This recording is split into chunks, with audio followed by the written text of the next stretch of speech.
નમસ્કાર વિદ્યાર્થી મિત્રો, યુસીડીસીના વર્ચ્યુઅલ પ્લેટફોર્મ પર ફરી એકવાર આપ સૌનું હાર્દિક સ્વાગત છે.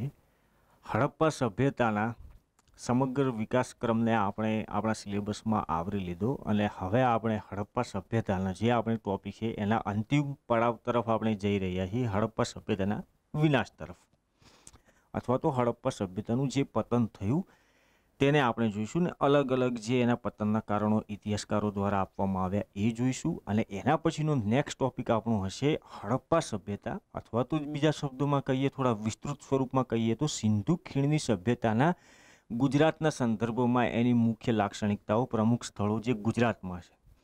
કારણ કે પાકિસ્તાન, ઉત્તર ભારતમાં પંજાબ, હરિયાણા અને તેના પછી સૌથી વધારે હડપ્પાકાલીન જો સ્થળોનું ઉત્ખનન થયું હોય તો ગુજરાતમાં થયું છે. અને કદાચ જેમ જેમ એસ્કાવેશન ઉત્ખનન જેમ જેમ થતું જાય છે એમ કદાચ ગુજરાત સિંધુ ખીણની સભ્યતાનું એક પ્રમુખ સ્થળ તરીકે પણ ઉભરી આવે. પણ હડપ્પા સભ્યતાના પતનના કારણો જોતા પહેલા આપણે થોડીક એક નજર મારી લઈએ એમના રાજકીય સ્વરૂપ ઉપર.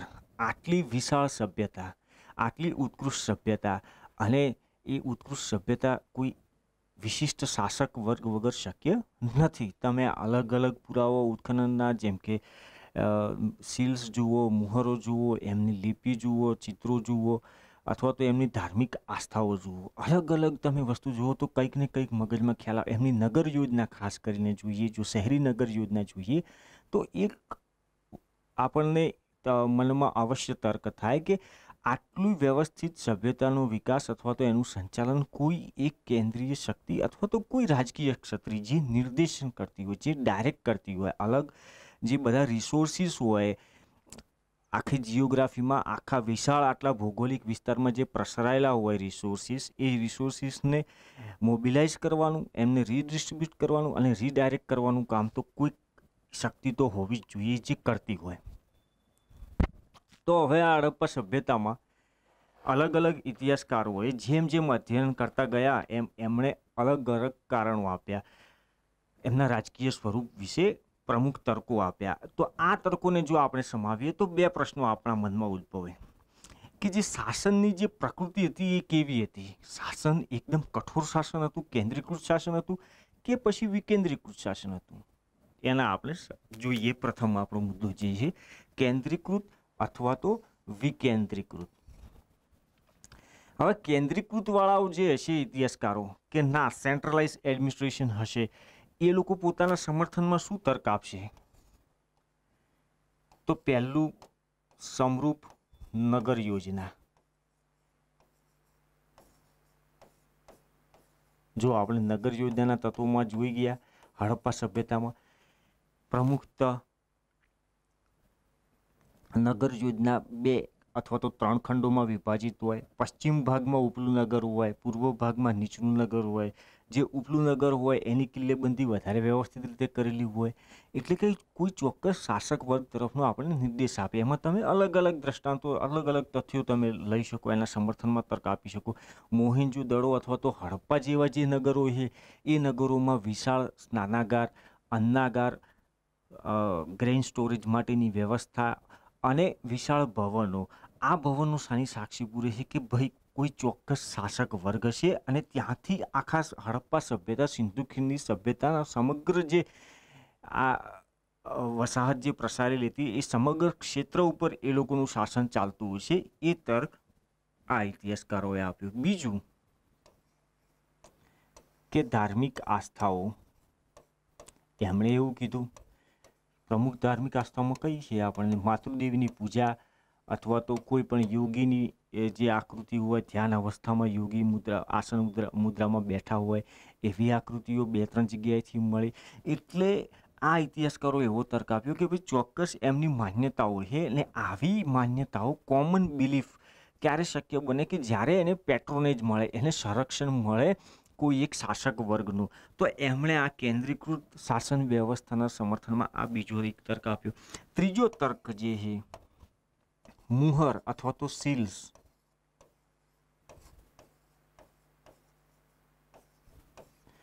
આ એક તર્ક આપ્યો કે ભાઈ હડપ્પા સભ્યતામાં અલગ અલગ આકૃતિવાળી અનેક મુહરો, અનેક સીલ્સ આપણને મળે છે. તો આ જે વ્યવસ્થિત જે વ્યાપાર તંત્ર હશે કે અહીંયાની ધોલાવીરાની જે મુહર હોય એ એક્સેપ્ટેડ હોય મોહેન્જોદડોમાં, મોહેન્જોદડોની જે મુહર સીલ્સ હોય એ સીલ ક્યાં એક્સેપ્ટેડ હોય, કાલીબંગનમાં એક્સેપ્ટેડ હોય, સુતકો ગેન્ડોર એકદમ પશ્ચિમમાં જતા રહો તો ત્યાં પણ એક્સેપ્ટેડ હોય. એટલે કે ભાઈ વ્યવસ્થિત આવું વાણિજ્ય તંત્ર અને આવી સીલ્સ એકદમ સેન્ટ્રલ એ રેગ્યુલેટરી કોઈ રેગ્યુલેટરી બોડી હશે, કેન્દ્રીય સેન્ટ્રલી રેગ્યુલેટેડ હશે આ સમગ્ર વ્યવસ્થા, એના સમર્થનમાં એમણે આવો તર્ક આપ્યો. ચોથું, વ્યાપાર તંત્ર.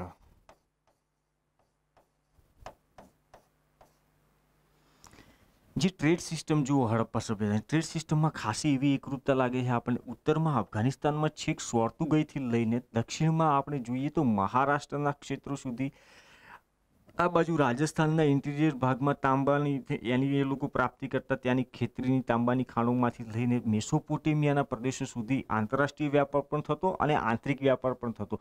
તો આવો વ્યાપાર, જે સમૃદ્ધ વ્યાપાર સમગ્ર ભૂભાગને આવરી લેતો હોય અને આટલા વિસ્તૃત પ્રમાણમાં આટલા વ્યવસ્થિત રીતે વ્યાપાર તંત્ર ચાલતું હોય તો નિશ્ચિતપણે એમાં જે તે સરકાર અથવા તો કેન્દ્રીય જે પ્રશાસન હશે એ પ્રશાસનની ભૂમિકા ચોક્કસપણે હશે, એવો તર્ક આ ઇતિહાસકારોએ આપ્યો.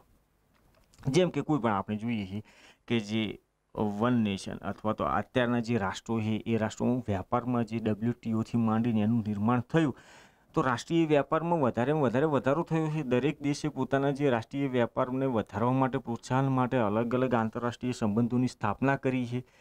તો એ વસ્તુ ક્રમશઃ વિકાસની એક હોમોજીનિયસ આપણને આખું સ્ટ્રક્ચર આંતરરાષ્ટ્રીય વ્યાપારનું આપણને જોવા મળે છે. આજે આપણે આંતરરાષ્ટ્રીય વ્યાપારમાં અને રાષ્ટ્રીય વ્યાપારમાં અથવા તો જે ઉત્પાદનો છે એ ઉત્પાદનોમાં લાંબો કંઈ ફરક રહ્યો નથી, એ આપણે જોઈ શકીએ છીએ. અથવા હવે વિચાર કરો તમે, આફ્રિકામાં કોઈ એકદમ ઇન્ટિરિયર અથવા તો અંડર ડેવલપ કોઈ કન્ટ્રી હોય આફ્રિકાની, ત્યાં આપણે જતા રહીએ કે ત્યાં અલગ અલગ જે ટ્રાઇબ્સ છે એ ટ્રાઇબ્સ પોતાની રીતે પોતાનું શાસન ચલાવે છે અથવા તો કોઈ કેન્દ્રીકૃત સરકાર નથી, તો ઓબ્વિયસલી ત્યાં વ્યાપાર પણ એટલો સારો નહીં હોય. તો આ તર્ક એમણે આપ્યા કેન્દ્રીકૃત સામ્રાજ્ય કે ભાઈ એમણે પછી એવું કીધું કે મોહેન્જોદડો અથવા તો હડપ્પા આ રાજધાની હશે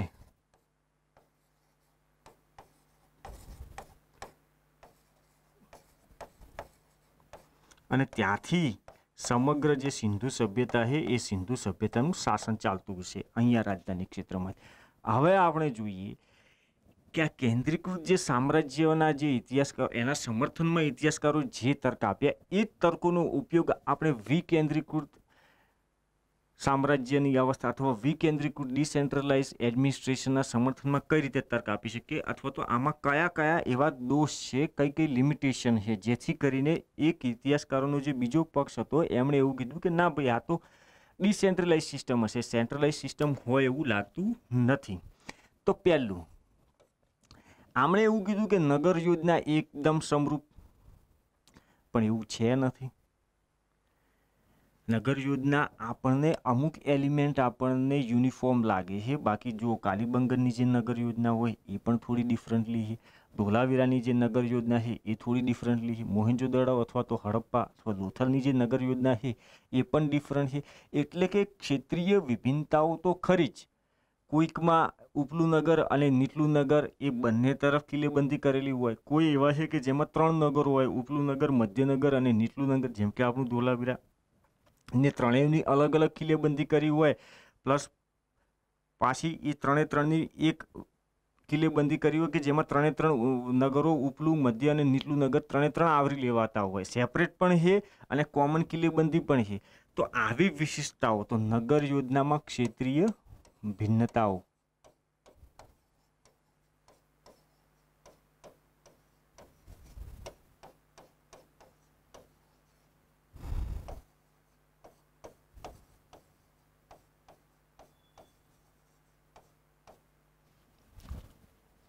આ વસ્તુની વાત. બીજું, ધાર્મિક આસ્થાઓની વાત કરીએ તો હવે ધાર્મિક આસ્થાઓમાં માતૃદેવીની અથવા તો નર્તકીની આપણને જે મૂર્તિ મળી મોહેન્જોદડોથી મળી, એના સિવાય આપણને જે ટોર્સો મળ્યો છે, જે એક ઋષિ અથવા તો કોઈ યોગી ધ્યાન અવસ્થામાં હોય એનો જે આપણને ટોર્સો મળ્યો છે એ પણ મોહેન્જો હડપ્પાથી આપણને મળ્યો છે, મોહેન્જોદડોથી મળ્યો છે. બાકી જે અલગ અલગ જે સ્થળો છે ત્યાંથી બધે જગ્યાએથી આવા આપણને મૂર્તિઓ સ્ટ્રીટાઇટની અથવા તો માટીની આવી મૂર્તિઓ બધી જગ્યાએથી હડપ્પાના દરેક સ્થળોથી મળતી નથી. પ્લસ બીજું કે ધાર્મિક જે વિશ્વાસ હોય એમાં પણ અલગ અલગ પ્રકારની ભિન્નતા છે. જેમ કે કાલીબંગનમાં આપણને યજ્ઞવેદીના આપણને સાક્ષ્યો મળે છે. બીજા અમુક જે સ્થળો છે ત્યાંથી આપણને માતૃદેવ જેમ કે વૃક્ષ પૂજાના આપણને સાક્ષ્યો મળે છે, પશુ પૂજાના આપણને સાક્ષ્યો મળે છે. એટલે કે લોકોમાં અલગ અલગ માન્યતાઓ, ધાર્મિક માન્યતાઓ પ્રચલિત હતી અને એમના વિશ્વાસ અથવા તો પૂજા પદ્ધતિ અલગ અલગ હશે. કોઈ એક જ પૂજા પદ્ધતિ અથવા તો વિશ્વાસ નહીં હોય.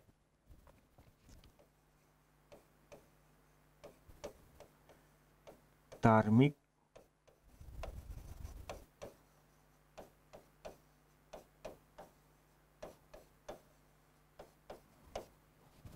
હવે યાદ કરો મેસોપોટેમિયામાં કેવું હતું કે ત્યાં એકદમ કેન્દ્રીકૃત શાસન અને રાજતંત્ર હતું. રાજા શાસક હોય અને સમગ્ર ભૂભાગ ઉપર રાજાની એક હતું સત્તા હોય. અને આ જે રાજા હોય એ રાજાને પેટ્રોનેજ કોણ આપે? જે પુરોહિત વર્ગ હોય એ રાજા અને પુરોહિત આ બે પ્રમુખ પ્રભાવશાળી વર્ગ, શાસક વર્ગ મેસોપોટેમિયામાં હતા. એટલે મેસોપોટેમિયામાં જે આપણને મંદિર કહેવાય, વિશાળ મંદિર, પિરામિડ આકારના મંદિર, આ રીતે જુઓ, જીગુરાત જેને કહેવાતા, આ રીતે સીડી પડતી હોય, આ સીડીથી ઉપર જવાનું હોય અને આવા મંદિર બનાવવામાં આવતા. ઇજિપ્તમાં ફક્ત પિરામિડ, જ્યારે મેસોપોટેમિયામાં આપણને જીગુરાત જેવા મંદિરો જોવા મળતા અને એ ઓફિશિયલ ટેમ્પલ હતા. અને એ જે ટેમ્પલ અને એની સાથે સંકળાયેલ જે ધર્મ હતા એને સંરક્ષણ કોનું મળતું? રાજાનું, એટલે કે શાસક વર્ગનું હતું. પણ હડપ્પા સભ્યતામાં આપણને એવા કોઈ મંદિરોના સાક્ષ્યો મળતા નથી.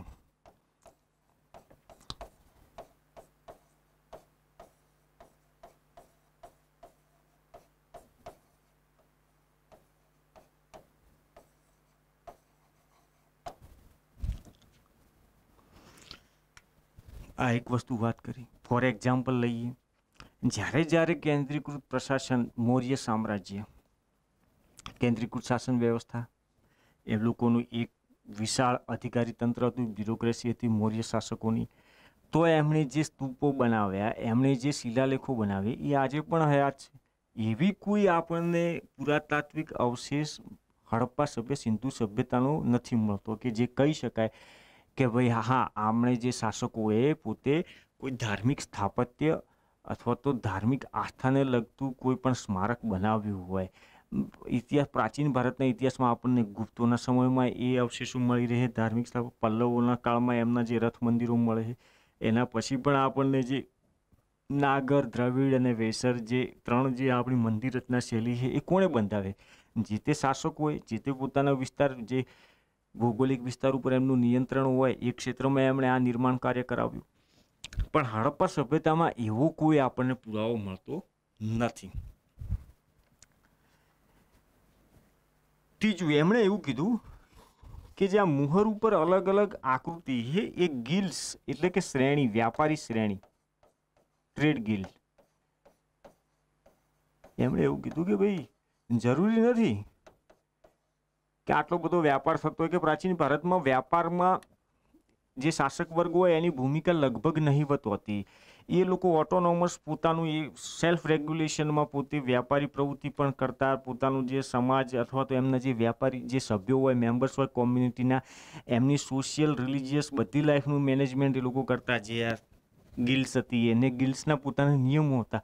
તો આ લોકો એવો તર્ક આપ્યો કે ભાઈ એવું હોઈ શકે કે જે અલગ અલગ મુહરો અથવા તો અલગ અલગ સીલ્સ છે એના ઉપર જે કોઈ પણ પશુની આકૃતિ છે એ પશુની આકૃતિ કોઈ સ્પેસિફિક ગિલ્ડ એને ચિહ્નિત કરતી હોય, એને ડેઝિગ્નેટ કરવામાં આવ્યું કે ભાઈ આ ગિલ્ડ જે છે તો એ હાથીની આકૃતિ દ્વારા ઓળખાશે. આ જે ગિલ્ડ વ્યાપારી શ્રેણી છે આ ઉત્પાદન સાથે સંકળાયેલી અથવા તો જે તે સ્થાન સાથે સંકળાયેલ કોઈ વ્યાપારીઓ હોય, ઉત્પાદકો હોય, તો એમને કોઈ પશુ અથવા તો કોઈ સ્પેસિફિક ચિહ્ન, આકૃતિ, જે રીતે આપણે એમ્બ્લેમ હોય છે દરેક જે સંસ્થાથી માની એનો લોગો માનો અથવા ટ્રેડમાર્ક માનો, જે માનવું હોય માનો, તો એવું હોઈ શકે.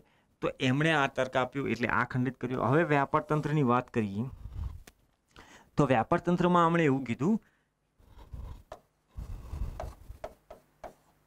ભૌગોલિક વિશાળતા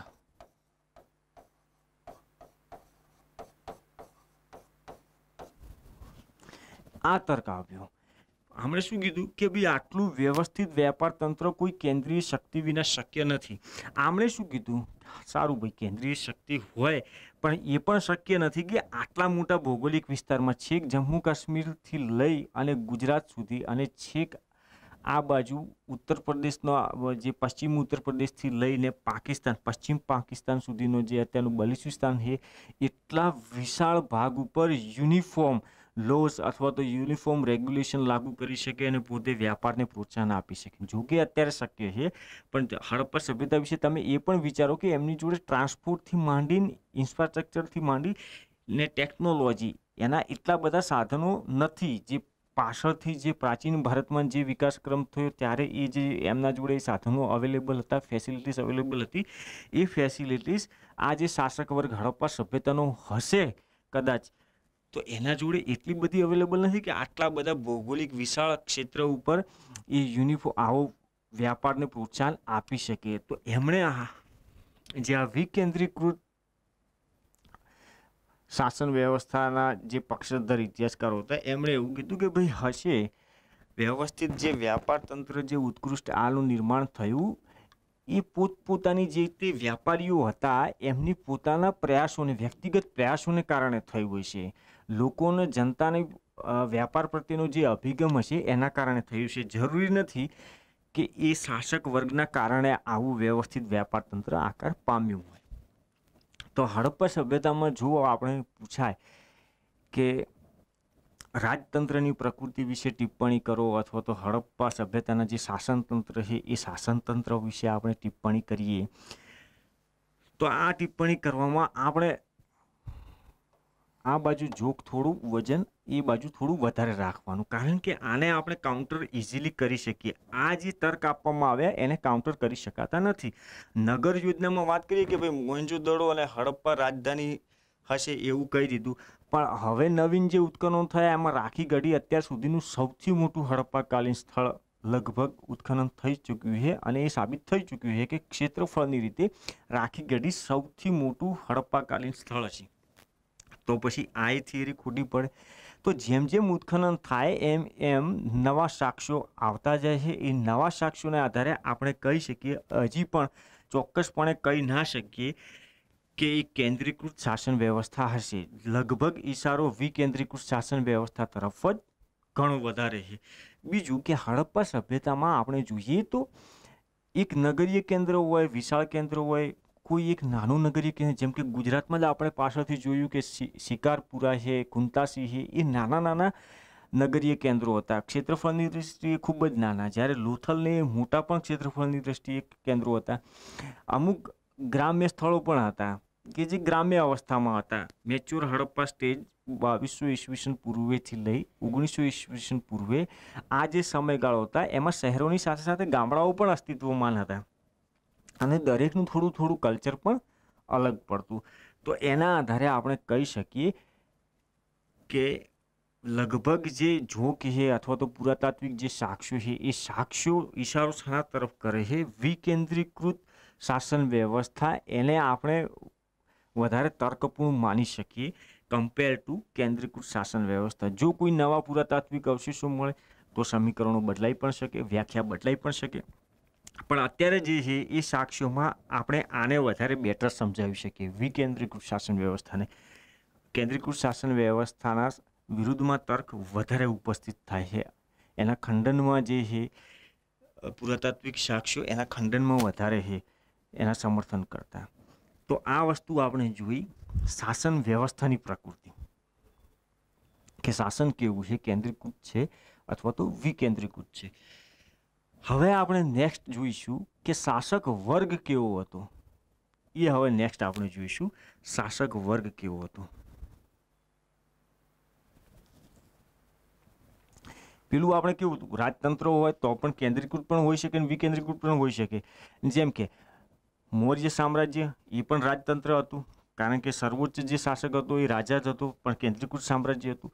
જ્યારે એના પછી હર્ષવર્ધન અને હર્ષવર્ધન પછીનો જે સમયકાળ હતો, જ્યારે ભારતમાં આપણે વાત કરીએ સામંતશાહી પ્રણાલી ફ્યુડલિઝમની શરૂઆત થઈ તો ત્યારે પણ જે શાસન હતું એ તો રાજશાહી જ હતું. રાજા પોતે સર્વોચ્ચ શાસક પણ એ સર્વોચ્ચ શાસક નામ પૂરતો હતો, એની જોડે સંપૂર્ણ શક્તિ ના હોય. કેન્દ્રીકૃત શાસન વ્યવસ્થા એટલે કે વિશાળ સામ્રાજ્યનો જે ભાગ હોય એનો જે સર્વોચ્ચ શાસક હોય, દરેક સેન્ટરથી લઈ અને છેક છેવાડાના ભાગ સુધી એનું નિયંત્રણ એક સરખું હોય શાસકનું. એના માટે કેન્દ્રીકૃત શાસન વ્યવસ્થા કહેવાય. જ્યારે વિકેન્દ્રીકૃત એટલે શાસન વ્યવસ્થા કઈ કે અમુક ભાગો ઉપર એનું નિયંત્રણ વધારે મજબૂત હોય, જ્યારે અન્ય ભાગો પ્રમાણમાં સ્વાયત્તતા ધરાવતા હોય.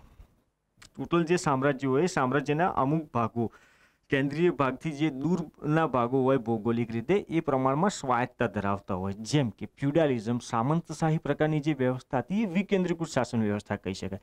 હતું તો રાજતંત્ર જ પણ વિકેન્દ્રીકૃત. જ્યારે મૌર્ય સામ્રાજ્ય રાજતંત્ર પણ કેન્દ્રીકૃત શાસન વ્યવસ્થા. તો આ ડિફરન્સ આપણે ધ્યાનમાં રાખજો. હવે આપણે વાત કરવાની કે શાસક વર્ગની વાત કરવાની. શાસક વર્ગની વાત કરવાની એટલે કે જે શાસન કરતો હતો એ રાજા હતો અથવા તો બધા લોકો ભેગા મળીને શાસન કરતા હતા. તો આ વ્યાખ્યા આવી કઈ રીતે એ આપણે જોઈએ. સિંધુ ખીણની જે સભ્યતા છે 1921-22માં એનું ઉત્ખનન થયું અને ઉત્ખનન થતાં થતાં એની જે અલગ અલગ સાક્ષ્યો પ્રકાશમાં આવ્યા અને ઇતિહાસ લેખનની એના ઉપર શરૂઆત થઈ. એટલે આપણે બ્રિટિશ અધીનતામાં હતા, બ્રિટિશરોના આપણે તાબામાં હતા. તો બ્રિટિશરોની જે વાત હતી કે ભારતીયો, અને આપણી પ્રમુખ માંગ શું હતી બ્રિટિશરો સામે? સ્વશાસન. કે ભાઈ we are capable four self rule, અમે અમારું શાસન કરવા માટે સક્ષમ છીએ, તમે જતા રહો અહીંયાથી, અમે અમારું સંભાળી લઈશું. તો એના સમર્થનમાં થઈને ઇતિહાસકારોએ શું કર્યું કે ઘણી જગ્યાએ કે ભારતીયો કેટલા સક્ષમ છે એને ઇતિહાસમાં જોવાની પણ કોશિશ કરી. અને જે આ નવીન જે સિંધુ ખીણની સભ્યતાની શોધ થઈ હતી એમાં એક ડિબેટ ચાલી કે ભાઈ રાજતંત્ર હતું કે ગણતંત્ર હતું. તો આપણાવાળા ગણતંત્ર જે મહાજનપદ કાળ હતો એટલે કે ભગવાન બુદ્ધ અને એનો સમય 600 BC આસપાસનો, તો એમાં અમુક ગણતંત્રો હતા મહાજનપદ કાળમાં. એટલે એ ગણતંત્રોની પ્રેરણા લઈ અને ભારતીય અમુક જે રાષ્ટ્રવાદી ઇતિહાસકારો હતા એમણે એ ગણતંત્રોને સામા સિંધુ ખીણની સભ્યતામાં પણ શોધવાનો પ્રયત્ન કર્યો. તો એમણે પણ આ રીતે તર્ક આપ્યા. આ લોકોનું કહેવું સીધું હતું કે ભાઈ રાજતંત્ર દશે જે તે સમયમાં. જ્યારે ગણતંત્રવાળાએ શું કીધું એ જ વાત જે વિકેન્દ્રીકૃત આપણે શાસન વ્યવસ્થામાં વાત કરી કે ભાઈ કોઈ શાસકના પુરાવા નથી.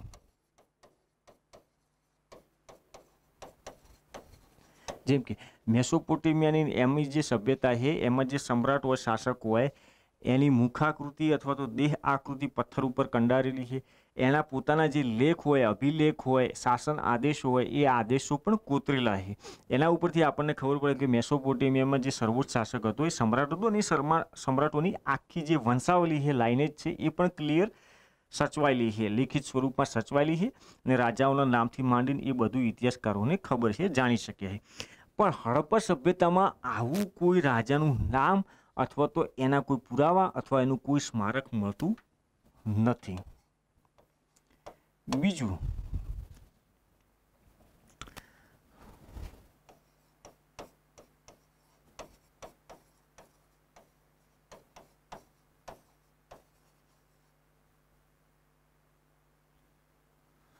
કોઈ રાજધાની અથવા તો રાજમહેલ, કેન્દ્રીય જે આવાસ હોય રાજાનો, એવા કોઈ વિશિષ્ટ જે લક્ષણો ધરાવતી કોઈ પણ બાંધકામ અથવા તો કોઈ સ્ટ્રક્ચર, એવું કોઈ પુરાવા આપણને હડપ્પા સિંધુ ખીણની સભ્યતામાં મળતા નથી. જ્યારે મેસોપોટેમિયા, ઇજિપ્તમાં એ બધામાં એવા પુરાવા મળે કે ભાઈ આ રાજધાની હતી, આ જે તે સમ્રાટ હતો એમનું એ આવાસ સ્થળ હતું અને એની વિશિષ્ટતા, ભવ્યતા એ બધું જ કહી દે કે ભાઈ હા, આ શાસક જે સ્પેસિફિક જે રાજા હશે અથવા તો જે સર્વોચ્ચ શાસક હશે એનું આવાસ સ્થાન હશે. પણ એવા પુરાવા આપણને હડપ્પા સભ્યતામાંથી મળતા નથી. ત્રીજી વાત ગણતંત્રવાળા એવી કરી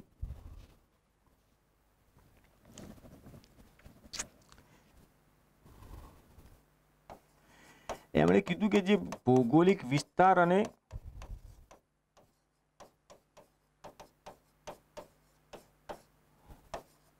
ક્ષેત્રીય ભિન્નતાઓ મોહેંજો-દડોથી લઈને લોથલ સુધી આવો ને એમાં જે કોઈ પણ એમની જે સંસ્કૃતિ હતી, જે નગર યોજના હતી, જે રોજિંદા રોજ વપરાશના સાધનો હતા, એમાં જે થોડો ઘણો તફાવત હતો, એ તફાવતને આપણે એવું કીધું કે ભાઈ ગણતંત્ર જ સમજાવી શકે, રાજતંત્ર એને ના સમજાવી શકે. હવે આ ગણતંત્રમાં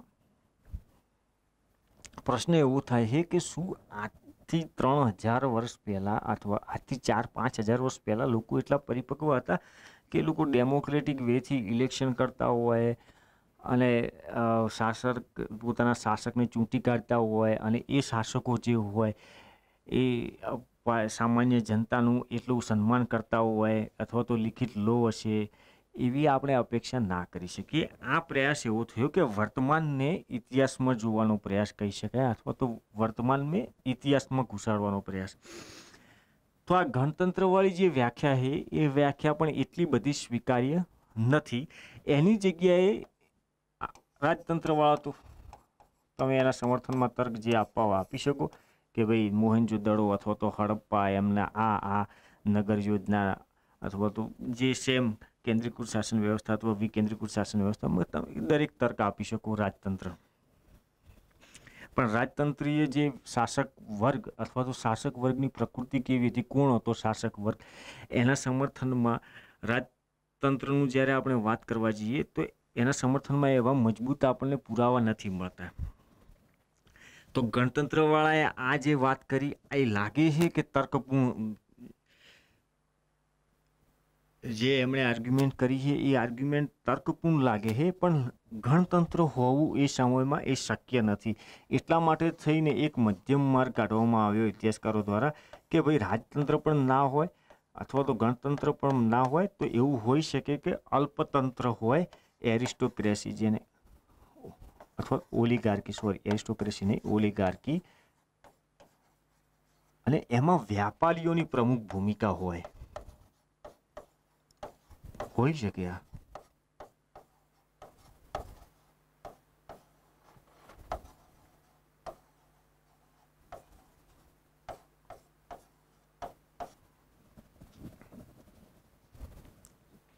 વ્યાપારીઓની પ્રમુખ ભૂમિકા હોઈ શકે. જેમ કે હડપ્પા સભ્યતાના દરેક જે શહેરી સ્થળો છે, શહેરી કેન્દ્રો છે, એ કેન્દ્રોમાં કોઈને કોઈ ઉત્પાદનની પ્રકૃતિ ચોક્કસપણે, જેમ કે બીડ્સ બનાવવાથી માંડીને અલગ અલગ આર્ટિફેક્ટ્સ બનાવવાની કોઈને કોઈ પ્રવૃત્તિ સાથે સંકળાયેલા કેન્દ્રો છે. પ્લસ ત્યાંની જે આવાસ રચના છે એ આવાસ રચના પણ એવી રીતે બનાવવામાં આવી છે કે જે શિલ્પ ઉત્પાદનની જે પ્રવૃત્તિ હોય એના આસપાસ જ વસવાટ હોય, એટલે કે વ્યવસાયને અનુકૂળ આવાસ બનાવવાનો છે. તો શહેરીના નગર આયોજનથી માંડીને એના રોજબરોજના જે સંચાલનમાં આ લોકોની ભૂમિકા ચોક્કસપણે પ્રમુખ હશે જે તે સમયે. તો વ્યાપારીઓની પ્રમુખ ભૂમિકા હશે. તો આ એક મધ્યમ માર્ગ કાઢવામાં આવ્યો કે રાજતંત્ર અને ગણતંત્ર આ બે અતિશયોક્તિમાંથી જે પણ પુરાતાત્વિક અવશેષો મળ્યા હતા એ અવશેષોમાંથી આ એક મધ્યમ માર્ગ કાઢવામાં આવ્યો. આ ટર્મિનોલોજી યાદ રાખજો, બાકી બધું તમે વાંચેલું છે એટલે તમે સમજી શકશો અને જવાબમાં તમે કોઈ પણ એક્ઝામમાં પૂછાય તો તમે એને એક્સપ્લેન તો કરી જ શકશો, પણ આ ટર્મિનોલોજી ખાસ કરીને યાદ રાખવાની.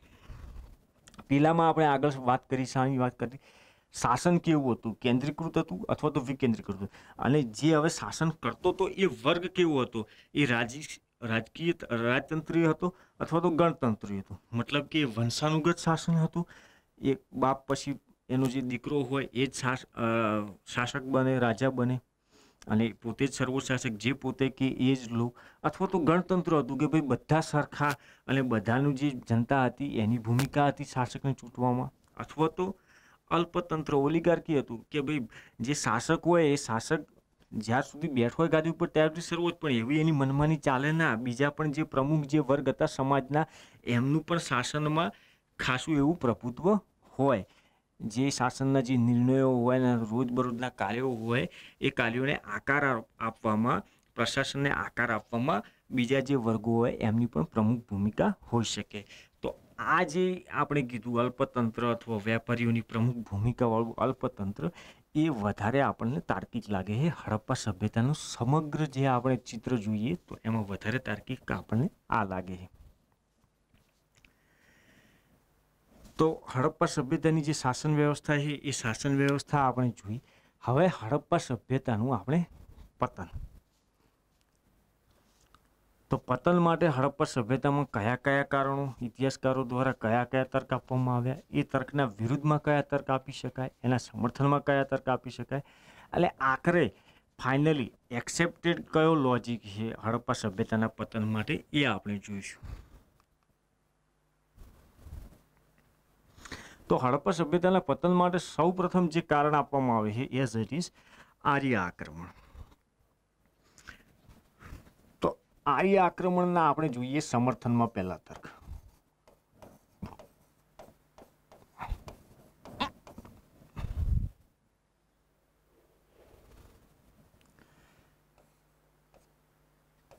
તો શરૂઆતમાં આ કારણ આપવામાં આવ્યું ત્યારે આર્ય આક્રમણ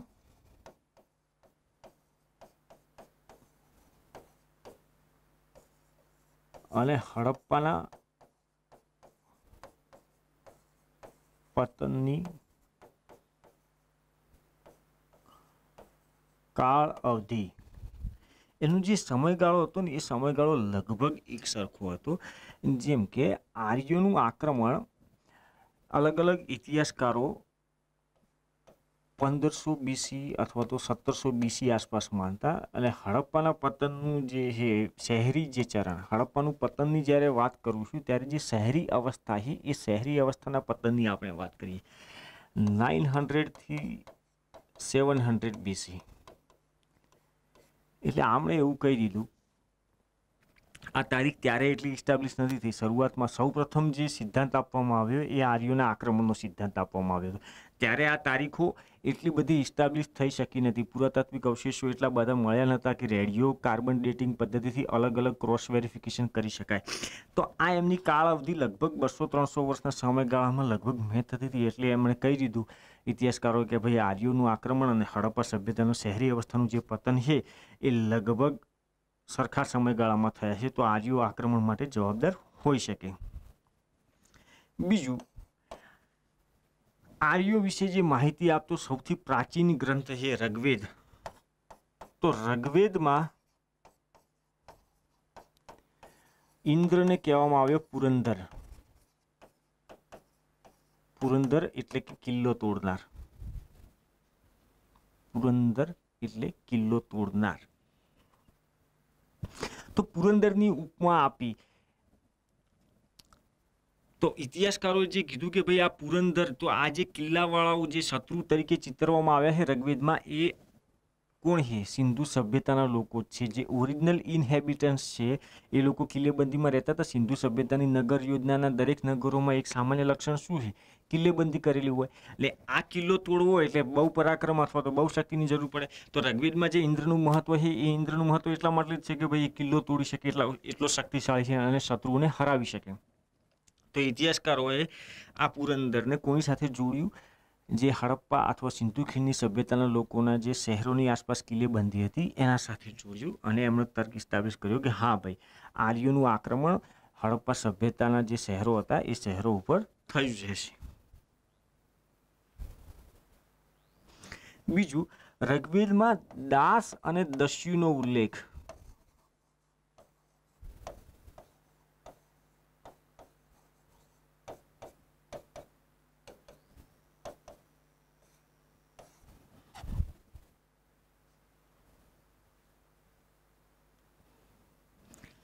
એટલે આ દાસ અને દસ્યુ કેવા કીધા છે ઋગ્વેદમાં? શ્યામ વર્ણના. અને આર્યો એમના પ્રત્યે એક પ્રકારનું ઘૃણા દર્શાવી છે. એમના પ્રત્યે એક પ્રકારનો ઋગ્વેદના અમુક રૂચાઓ જે મંત્રો છે એમાં નફરત દર્શાવવામાં આવી છે, ઘૃણા દર્શાવવામાં આવી છે કે દાસ ને દસ્યુ શ્યામ વર્ણના છે, એ લોકો કિલ્લામાં રહે છે, એવો પણ ઉલ્લેખ જે ઋગ્વેદ છે એમાં કર્યો છે. અને આર્યોએ પોતાને કેવા કીધા છે?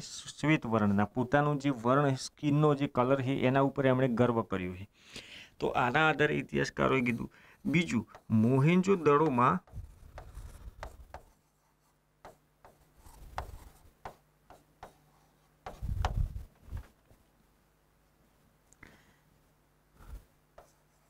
બત્રીસ કંકાલ, એક સિમેટ્રી, એક કબ્ર મોહેન્જો-દડોનો જે ટીલો છે ત્યાંથી એક જગ્યા ઉપરથી સામટા 32 કંકાળ મળી આવ્યા. એના આધારે ઇતિહાસકારોએ એવો તર્ક આપ્યો કે ભાઈ આ સામૂહિક નરસંહાર એ કોઈ આક્રમણ થયું છે, જેના કારણે સામૂહિક નરસંહાર થયો. એટલે એ આક્રમણ એટલે આર્ય આક્રમણ. તો આપણે સીધે સીધું આર્ય આક્રમણને જોડી દીધું હડપ્પા સભ્યતાના શહેરીકરણના વિનાશ સાથે. હવે આ જે સિદ્ધાંત આપ્યો એમણે આર્ય આક્રમણનો, એમાં શું શું ખામીઓ હતી એ જોઈએ.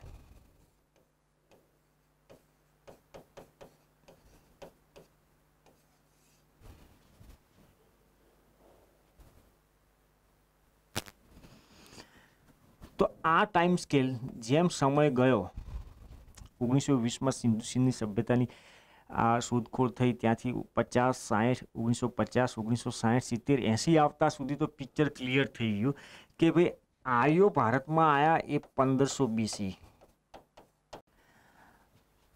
જો આ પાછું પણ જો કોઈ નવા પુરાતાત્વિક સાક્ષ્યો મળે તો આ પાછું એની પુનર્વ્યાખ્યા કરવી જરૂરી છે. ઇતિહાસકારો એની પુનર્વ્યાખ્યા કરે. જેમ કે અત્યારે એક સ્થાન છે ઉત્તર પ્રદેશમાં સિનોલી, અને આ સિનોલીમાં જે પુરાતાત્વિક સાક્ષ્યો મળ્યા છે એ કેટલા જૂના છે? 2000 BC. અને આ સાક્ષ્યોમાં રથના પણ સાક્ષ્યો મળ્યા છે. ઘોડાથી રથ ચાલતો હોય, 2 પૈડાવાળો જે રથ હોય એ રથના સાક્ષ્યો મળ્યા છે. બીજું કે સિનોલીના સાક્ષ્યોમાં વ્યાપક પ્રમાણમાં યુદ્ધ અસ્ત્ર, વોરફેર માટેના જે વોરફેર એના પુરાતાત્વિક સાક્ષ્યો મળ્યા છે. તલવાર, ભાલા, તીર એના સાક્ષ્યો મળ્યા છે. એટલે કે એ જે જગ્યા છે ત્યાંના ઇન્હેબિટન્ટ્સ યુદ્ધ કલામાં ઘણા પ્રવીણ હતા, એવા સાક્ષ્યો આપણે સિનોલીમાંથી મળ્યા છે. હવે રાષ્ટ્રવાદીઓ અને સો કોલ્ડ લેફ્ટિસ્ટ ને એ બધી ડિબેટ આમાં સિનોલીના જે આ પુરાતાત્વિક અવશેષો મળ્યા છે એમાં ચાલે છે. ને જે સો કોલ્ડ અલ્ટ્રાનેશનલિસ્ટ જે RSS અને એ બધા સંગઠનો છે એમણે સિનોલીના ઉત્ખનન બાદ એને હાઇલાઇટ કરવાનું, ગ્લોરીફાય કરવાનું શરૂ કર્યું છે કે જુઓ ભાઈ આપણી સંસ્કૃતિને દબાઈ રાખી હતી ડાબેરી ઇતિહાસકારોએ, આમ તેમ વગેરે વગેરે. તો સિનોલીના જેવો સાક્ષ્યો મળે તો હડપ્પા સભ્યતા સાથે કદાચ આર્ય આક્રમણનો સિદ્ધાંત જે છે એ પાછો પુનઃસજીવન થાય. તો એ બધી અસ્પષ્ટતાઓ છે. પણ સિનોલીનું જે ઉત્ખનન થાય ને એના પછી પણ જે ઉત્ખનન થાય અને ક્રોસ વેરિફિકેશન થાય અને કોઈ મજબૂત સાક્ષ્યો મળે તો આ સિદ્ધાંત બદલાઈ પણ શકે. વર્તમાનમાં આપણે જે ભણીએ છીએ એ અત્યાર સુધી જે સ્વીકાર્ય મત છે એ સ્વીકાર્ય મતની આપણે વાત કરીએ છીએ. એટલે આ તમારે સિનોલીવાળું યાદ રાખવાનું, એના ઉપર શું શું આગળ જતાં ડેવલપમેન્ટ થાય છે. પણ અત્યારે જે આપણે ભણીએ છીએ આપણે એક્ઝામમાં એ જ લખવાનું જે ભણીએ છીએ. આપણે સિનોલીને અત્યારે સાઈડમાં રાખવાનું, કારણ કે હજી એક્સકાવેશન થયું છે, એના ઉપર પાછું ઇતિહાસ લેખન થશે. એના ઇતિહાસ લેખન જે તે ઇતિહાસકારો કરશે. પછી જે રાષ્ટ્રીય સ્તરે અને આંતરરાષ્ટ્રીય સ્તરે જે હિસ્ટોરિકલ જે કોંગ્રેસ બેસે, બધા ઇતિહાસકારો જે હોય એ થીસીસ સબમિટ થાય, એ થીસીસ સબમિટ થાય એના ઉપર એના તર્ક અથવા તો વિતર્કમાં વાદ વિવાદ કરે અને ફાઇનલી એક્સેપ્ટ, એના ઉપર પછી વોટિંગ થાય. વોટિંગ થઈને પછી એ રહે કે ભાઈ હા આ જે લોજિક છે અથવા તો આ જે તર્ક છે અથવા ઇતિહાસના આ ચરણની આ જે વ્યાખ્યા છે એ વ્યાખ્યા સ્વીકારીએ છે. પછી એને ટેક્સ્ટ બુકમાં સ્થાન મળે. ખાલી મનમાં આવે લખી દીધું એ રીતે ટેક્સ્ટ બુકમાં સ્થાન ના મળે. આંતરરાષ્ટ્રીય સ્તરે સ્વીકાર્ય ઇતિહાસ ના હોય. તો વિરુદ્ધમાં તર્ક 1500 BCમાં આર્યો આવ્યા અને હડપ્પાના પતનની જે શહેરીકરણ છે એના પતનની શરૂઆત તો 2000 BC આસપાસ થઈ ચૂકી હતી. તો 500 વર્ષનો જે ગેપ છે એ ગેપ સમજાવી નથી શકાતો.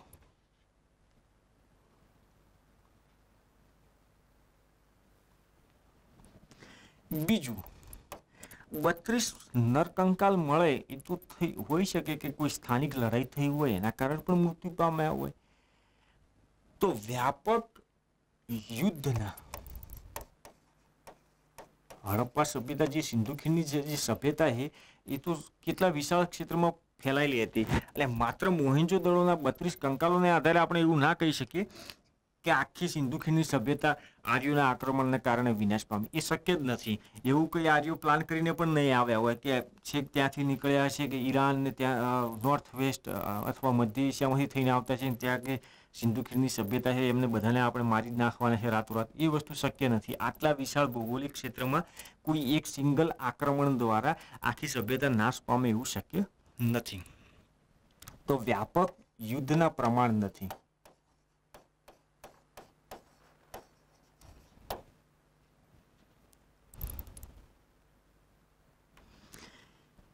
બીજું, શસ્ત્ર બે પ્રકારના હોય, આક્રમણ માટે અને સંરક્ષણ માટે, ડિફેન્સ અને ઓફેન્સ માટેના. ઓફેન્સ માટેના શસ્ત્ર વાત કરીએ તો જેમ કે ભાલો છે, ભાલો ઓફેન્સ માટેનું શસ્ત્ર કહી શકાય. પણ એ શસ્ત્ર યુદ્ધમાં વાપરાય, એ વાપરી શકાય યુદ્ધમાં, શિકાર માટે પણ વાપરી શકાય. તીર છે એ શિકાર માટે પણ વાપરી શકાય. તો કોઈ સભ્યતામાં અથવા તો કોઈ એક સ્થાન ઉપરથી આપણને આક્રમણનું શસ્ત્ર મળે કે તલવાર મળી, ભાલો મળ્યો અથવા ચાકુ મળ્યું, ખંજર મળ્યું, એના આધારે આપણે ના કહી શકીએ કે આ યુદ્ધમાં નિપુણ હશે જે તે લોકો અથવા તો યુદ્ધરત હશે. પણ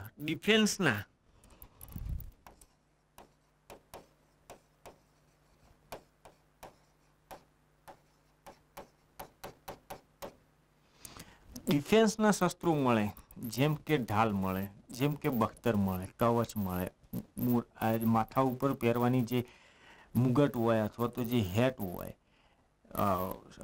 કોઈ પણ ઈજાથી અથવા તો શસ્ત્રના ઘાથી રક્ષણ માટે, એવા જ્યારે મળે ત્યારે ચોક્કસ પ્રમાણે કહી શકાય કે હા, જે પ્રજા અથવા તો જે તે સ્થાનના લોકો એ યુદ્ધરત હશે અથવા તો યુદ્ધથી પરિચિત હશે. પણ સંરક્ષણના શસ્ત્રો આપણને હડપ્પા સભ્યતામાં મળતા નથી. જો આર્યો સાથે એટલું વ્યાપક યુદ્ધ થયું હોય તો ચોક્કસપણે સિંધુ સભ્યતાના લોકોએ યુદ્ધની તૈયારી કરી હોય તો તલવાર બનાવી હોય તો ઢાલ બનાવી હોય. એકલી તલવાર બનાવી તો શક્ય નથી. એટલો તો ઓવર કોન્ફિડન્સ તો હોય ના કે ભાઈ આપણે વળતો ઘા આવવાનો જ નથી, આપણો જે ઘા છે એટલે સામેવાળાને પૂરો કરી દેવાનો, એવું તો શક્ય નથી.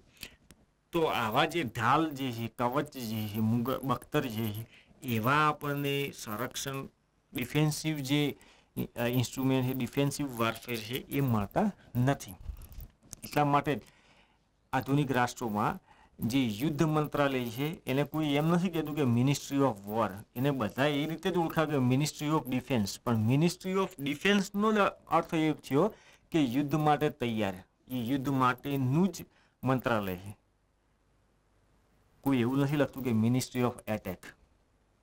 એટેક તો ગમે તે થઈ શકે, એટેક તો શત્રુ ના હોય એના ઉપર પણ થઈ શકે. એટેક તો તમે ખોરાકની શોધમાં શિકાર માટે કોઈ પ્રાણી મારો તો એ એટેક થયો. પણ મિનિસ્ટ્રી ઓફ ડિફેન્સનો જ્યારે મતલબ આવે એટલે કે ભાઈ ડિફેન્સ કરવાનું છે, એટલે એવા શસ્ત્રોની સંપૂર્ણ રીતે વ્યૂહરચના, સાધન અને નીતિ બંને જગ્યાએ એ રીતે તત્પર રહેવાનું કે સામેવાળો શત્રુ આવે એને લડવા માટે તૈયાર રહેવાનું.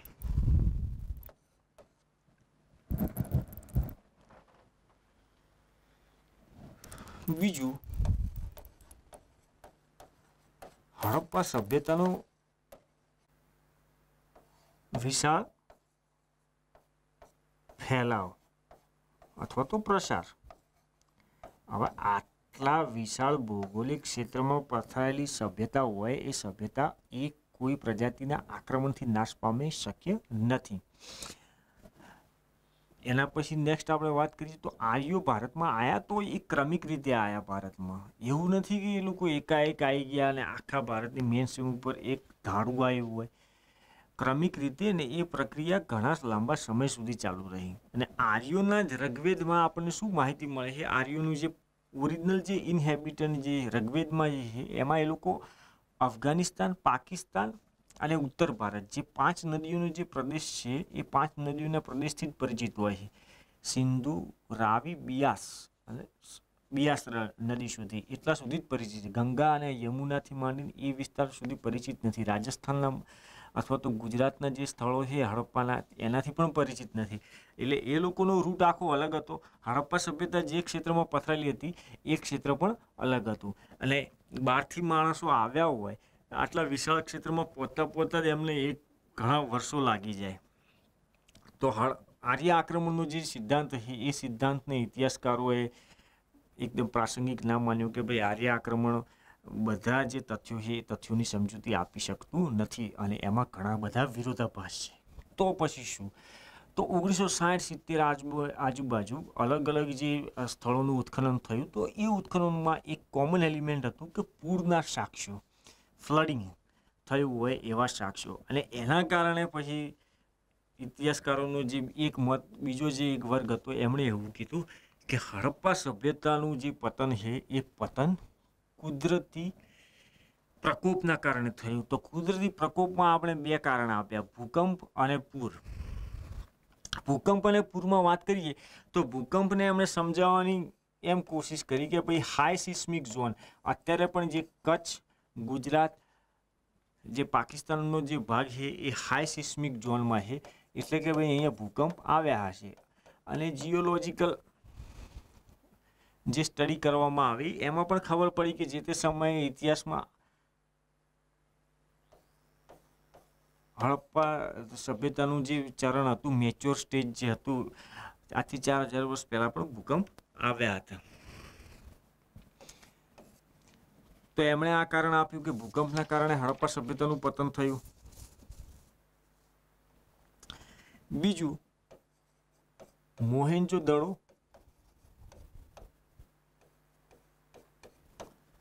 હડપ્પા,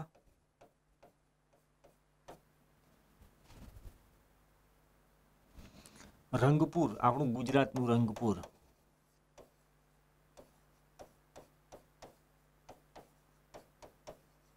વગેરેમાં પૂરના સાક્ષ્યો. આ ક્ષેત્રમાં ઉત્ખનન કરતા કરતા જે સાક્ષ્યો મળ્યા એ પૂરના સાક્ષ્યો મળ્યા. એટલે ઇતિહાસકારો એવું કીધું કે હા ભાઈ હવે ફાઇનલ થઈ ગયું, આર્યોના કારણે પતન નહોતું થયું, પણ આ ભૂકંપ અને પૂરના કારણે જે કુદરતી હોનારતો થઈ એના કારણે સભ્યતાનો વિનાશ થઈ ગયો. હવે આની આપણે મર્યાદાઓ જોઈએ. જે આ તર્ક હતા, પહેલી જ વસ્તુ પાછું એ જ આવે કે મોહેન્જો-દડો, હડપ્પા અને રંગપુરમાં પૂર આવ્યો. તો આ ત્રણ જગ્યાએ પૂર આવ્યું, તો પછી કાલીબંગનથી માંડીને ધોલાવીરા, સુરકોટડા, લોથલ એમનું શું થયું? ત્યાં તો પૂર આવ્યું નથી. તો એમનું પતન શા માટે થયું એ સમજાવી નથી શકતા. બીજું, પૂર આવે, આટલી જો કોઈ પણ શહેરી સભ્યતા હોય, આપણે સુરતમાં પૂર આવ્યું, આપણે આસામમાં ગુવાહાટીમાં એમાં લગભગ દર વર્ષે પૂર આવે, તો આખી સભ્યતા આસામમાં નાશ પામી? કદી નથી પામી. મધ્યકાળથી લઈને પ્રાચીન કાળથી લઈને લગભગ 12 માસ ત્યાં પૂર આવે. 4-4 મહિના લોકો પાણીમાં, 1-2 મહિના તો એવા હોય આસામમાં કે પોતાનું જે ગાધા ખોરાકી હોય બોટમાં જ લઈ લે, બોટમાં જ મહિનો કાઢવાનો હોય પરિવારજનો. ત્યાં સૌથી હાથ વગું જો સાધન હોય જીવન નિર્વાહ માટેનું અનિવાર્ય, તો એ સાદી બોટ એ સૌથી અનિવાર્ય સાધન. બીજું હોય ના હોય ચાલે, પણ બોટ હોવી જોઈએ પરિવાર જોડે. પણ સભ્યતાનું પતન તો થયું નથી. તો આ એકદમ અતાર્કિક છે અને અપર્યાપ્ત તર્ક હડપ્પા સભ્યતાનું પતન સમજાવવા માટે. તો આપણે કહેવું હોય તો સમગ્ર સભ્યતા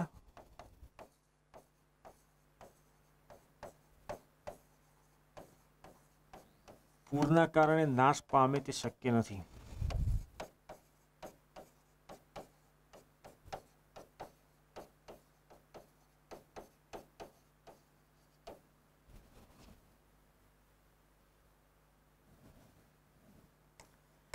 એક તો એ કારણ, ભલે ભૂકંપ આવે કે પૂર આવે, કોઈ એક ભૂકંપના કારણે આખી આખી સભ્યતા નાશ પામે, અથવા એક કોઈ સ્થળ નાશ પામી શકે, એક કેન્દ્ર જે હોય એ નાશ પામી શકે, પણ આખી સભ્યતા નાશ પામે એ તો શક્ય જ નથી. બીજું કે હડપ્પા સભ્યતા જોયું તમે, શહેરી અવસ્થાની જ્યારે આપણે વાત કરીએ તો એનું જે પતન છે 2200 ઈસવીસનથી 1900 ઈસવીસન, આટલા સુધી શહેરી અવસ્થા જે છે એ પરિપક્વ અવસ્થાનું ચરણ કહી શકાય. અને 1900 ઈસવીસનથી 1700 ઈસવીસન આ પતનનું ચરણ, પતનનો સમય. એટલે જે હડપ્પા સભ્યતાનું જે પતન હતું એ ક્રમિક હતું. એટલે આપણે કહી શકીએ degradation of mature phase of Harappa.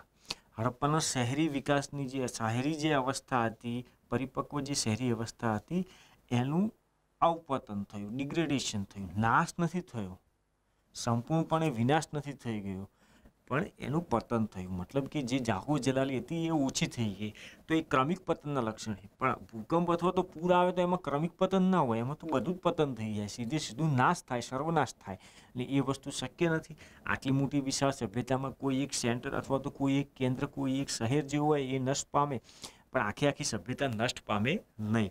તો આ જે સિદ્ધાંત છે શહેરી અથવા તો કુદરતી પ્રકોપનો જે સિદ્ધાંત છે એ હડપ્પા સભ્યતાના પતનને સમજાવવા માટે અપર્યાપ્ત છે. બીજું, ઉત્તર હડપ્પા. આપણે હડપ્પામાં 3 ચરણની વાત કરીએ છીએ જ્યારે હડપ્પા ભણીએ ત્યારે. એક તો પૂર્વ હડપ્પા, ગ્રામ્ય અવસ્થા, હજી શહેરીકરણની શરૂઆત નથી થઈ. પછી શહેરી હડપ્પા, મેચ્યોર હડપ્પા જેને આપણે કહીએ, જે ખરેખર આપણે ચોપડીમાં ભણીએ છીએ અથવા તો જે આપણા મગજમાં છંપાયેલું છે કે હડપ્પા એટલે શહેરો હોય, નગરો હોય, એ વચ્ચેનું ચરણ છે, મેચ્યોર સ્ટેજ છે, પરિપક્વ અવસ્થા છે કે શહેરી અવસ્થા છે. એટલે એના પછીની જે અવસ્થા છે એ પાછું શહેરી અવસ્થાનું પતન થાય ને પાછું ગ્રામ્ય તરફ એનું રૂપાંતરણ થાય ગ્રામ્ય અવસ્થામાં. એને કીધી છે ઉત્તર હડપ્પા. ઉત્તર હડપ્પા એટલા માટે કીધી કે શહેરીમાંથી ગ્રામ્ય થઈ ગયા, પણ જે એમની રહેણી કરણી છે, જે સાધનો છે, જે એમના મૃદભાંડો છે, જે એમના મુહર, જે શિલ્સ છે, જે આકૃતિઓ છે, એ શહેરી ચરણના જેવી જ છે. એના કન્ટિન્યુટી છે. એ કન્ટિન્યુટીના કારણે, એ જોડાણના કારણે આપણે શું કીધું એને ઉત્તર હડપ્પા. હડપ્પા તો ખરું જ, પણ કેવું? શહેરી પછીનું. એટલા માટે ઉત્તર હડપ્પા. તો ઉત્તર હડપ્પા ચરણને સમજાવી શકાતું નથી.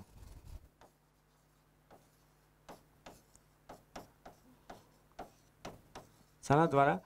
આ સિદ્ધાંત દ્વારા ઉત્તર હડપ્પા ચરણને સમજાવી શકાતું નથી કે ભાઈ જો પ્રકોપ થયો જ હોય તો સંપૂર્ણ વિનાશ થાય, વિનાશ થાય તો પછી કશું રહે જ ના ત્યાં. તો ઉત્તર હડપ્પા ચરણ કઈ રીતે આવ્યું? ઉત્તર લેટર હડપ્પા ફેઝ, એ લેટર હડપ્પા ફેઝના જે સ્થળો છે એ સ્થળો આવ્યા ક્યાંથી એ આ સિદ્ધાંત સમજાવી નથી શકતો. એટલા માટે થઈને આ સિદ્ધાંત આપણે અસ્વીકારીએ છીએ હડપ્પા સભ્યતાના શહેરી અવસ્થાના પતનની સમજૂતી માટે. તો હવે શું કરીએ? હવે કંઈક એવું શોધવું પડે, આપણે એવો તર્ક આપવો પડે કે જે પહેલાં તો આને સમજાવી શકે. ક્રમિક પતન હતું, 100, 200, 300 વર્ષનો જે સમયગાળો હતો એ સમયગાળામાં ધીરે ધીરે પતન થયું. એ સમજાવી શકે કે લોકો જોડે શહેરોમાં કે એક જ જગ્યાએ શહેરોમાં જનસંખ્યા કેવી હોય, એક જ ચોક્કસ નાના ક્ષેત્રમાં બહુ વિશાળ જનસંખ્યાની ડેન્સિટી વધારે હોય, પોપ્યુલેશન ડેન્સિટી વધારે હોય. તો એવો તર્ક આપવો પડે કે જે કોઈ એક ક્ષેત્રમાં વિશાળ જનસંખ્યાના નિભાવ માટે સંસાધનોની અછત હોય અથવા તો એ જનસંખ્યાને નિભાવી ના શકાય, એવો કોઈક સિદ્ધાંત આપવો પડે. એવો સિદ્ધાંત આપવો પડે કે જેમાં એ જાહો જલાલી ઓછી થઈ જાય. બાકી વે ઓફ લાઈફ જે છે, જેમ આ બેઝિક જે એલિમેન્ટ છે એ એલિમેન્ટ એના એ જ રહે, પણ જાહો જલાલી ઓછી થઈ જાય કે બંગલો બાંધી ના શકીએ, ઝૂંપડું બનાવી શકીએ, પણ રહેતા હોઈએ આપણે જ એમાં. બરોબર? એવો તર્ક આપવો પડે. એટલે હડપ્પાવાસીઓ જીવે છે, પણ હડપ્પાવાસીઓની જે જાહો જલાલી છે એ જાહો જલાલી ઓછી થઈ ગઈ. હડપ્પાવાસીઓ નાશ નથી પામ્યા, પણ એમની જાહો જલાલી ઓછી થઈ ગઈ. એવો કંઈક તર્ક આપવો પડે. તો આ બધા ચોકઠામાં બેસતો હોય એવો તર્ક આપવા માટે આપણે શાના ઉપર જવું પડશે? પર્યાવરણ ઉપર અને જળવાયુ ઉપર. તો નેક્સ્ટ આપણે વાત કરીએ જળવાયુ પરિવર્તનની.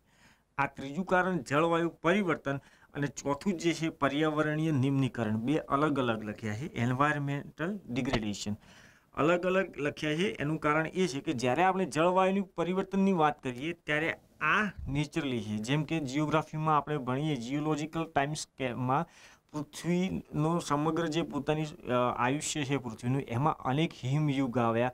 હિમયુગ પછી પાછા પૃથ્વીનું તાપમાન વધી ગયું હોય અને આખો હિમ ઓગળી જાય, મહાસાગરોની સપાટી વધે, તો ક્રમિક રીતે અમુક હજાર લાખ વર્ષે આ હિમયુગોનું રિપીટેશન થતું હોય. એ કુદરતી પ્રક્રિયા છે. તો આ જે જળવાયુ પરિવર્તન છે એ આજના અર્થમાં જળવાયુ પરિવર્તન સાથે તમે ના સંબંધ બેસાડતા. આજનું જે જળવાયુ પરિવર્તન છે એ માનવ સર્જિત જળવાયુ પરિવર્તન છે, ક્લાઇમેટ ચેન્જ.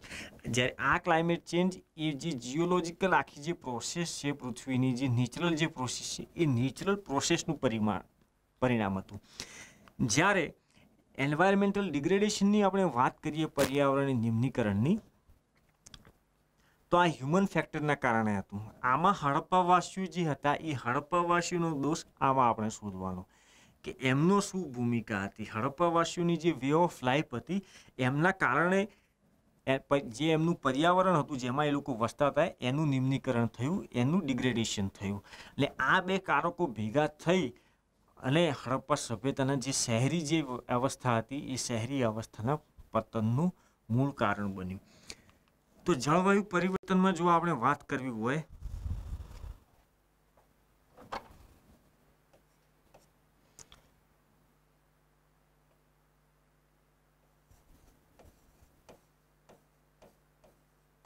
વરસાદની માત્રા ઘટી, એક તો આ થયું.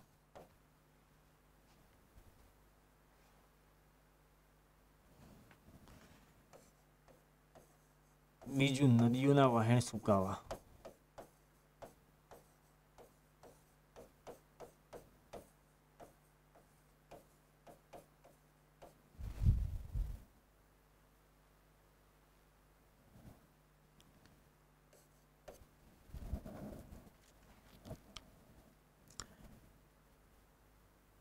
સમુદ્રના જળસ્તરમાં ઘટાડો.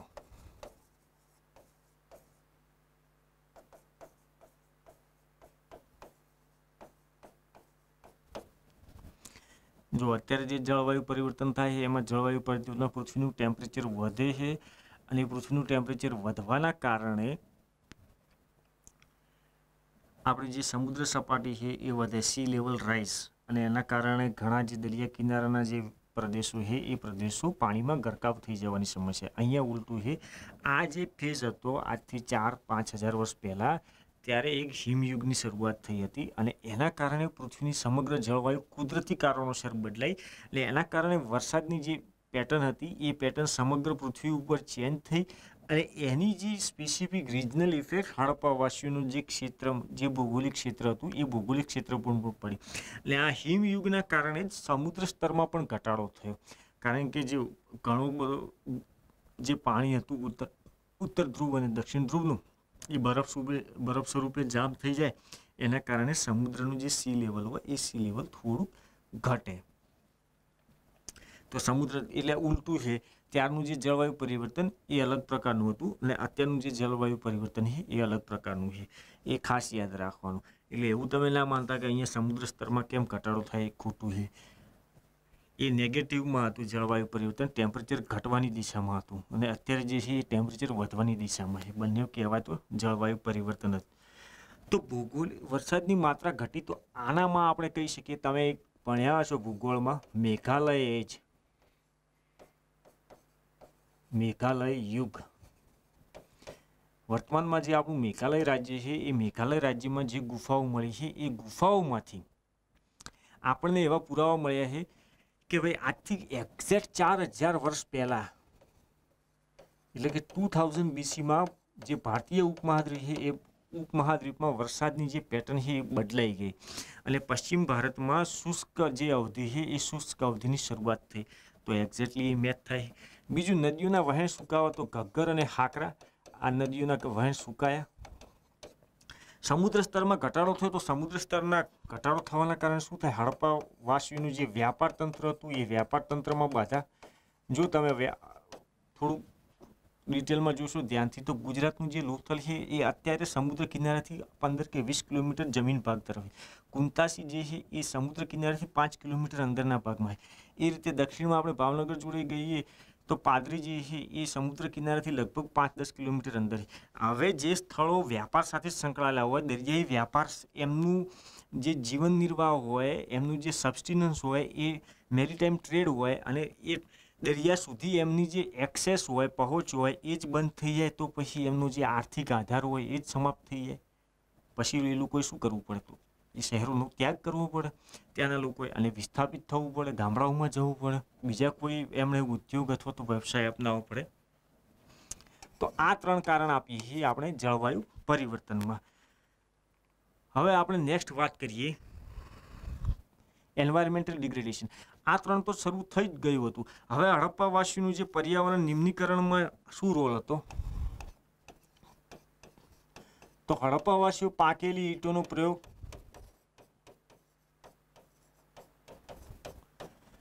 ઈંટો પકાવવા માટે કોલસો તો ત્યારે એટલો નીચે સુધી ખોદકામ કરીને કોલસો તો કાઢી ના શકતા, તો પકાવવા માટે ચાલો લાકડાનો ઉપયોગ, લાકડા માટે વૃક્ષોનું નિકંદન.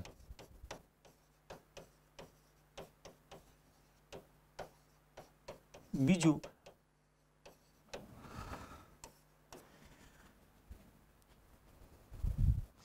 જળ સંસાધનોનું દોહન હડપ્પા સભ્યતામાં શું હતું?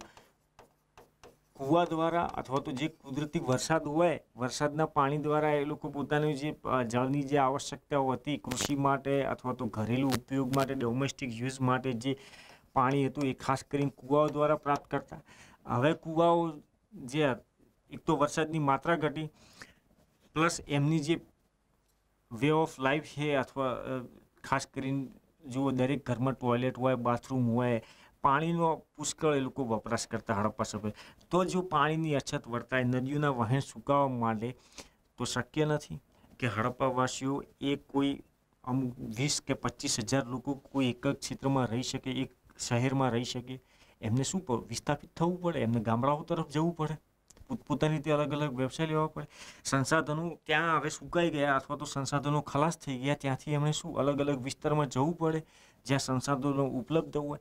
એટલે હડપ્પા અવસ્થામાં આ આપણે માની શકીએ કે ઉત્તર હડપ્પા ચરણમાં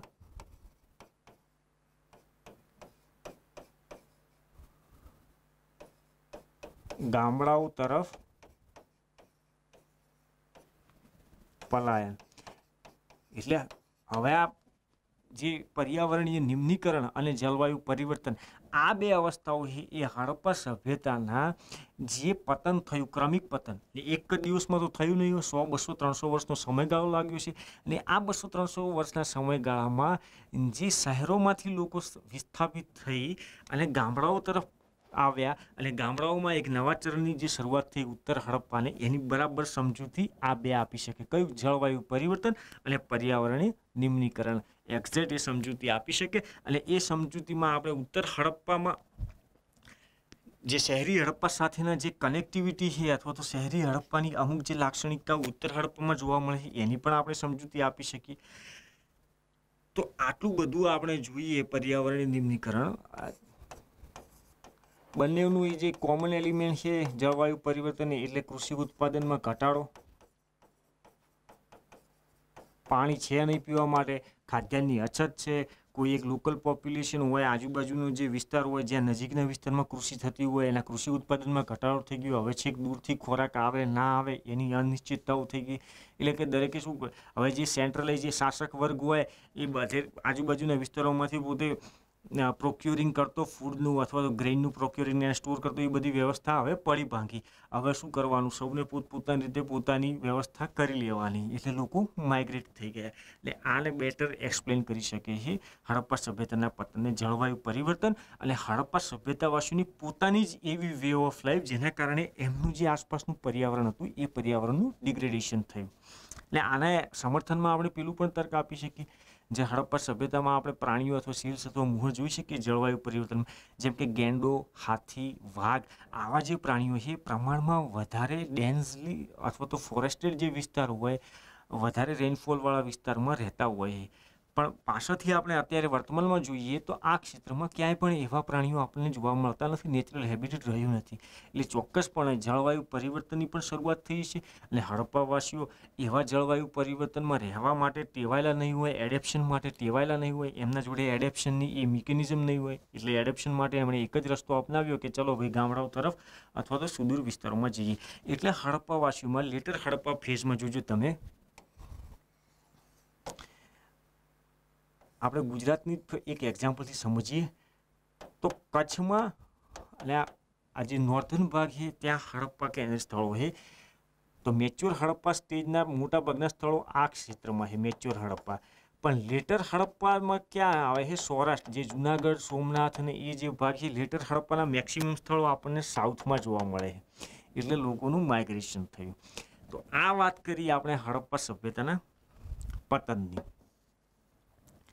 ક્રમિક જે પતન થયું ડિગ્રેડેશન હડપ્પા સભ્યતાના શહેરી અવસ્થાનું.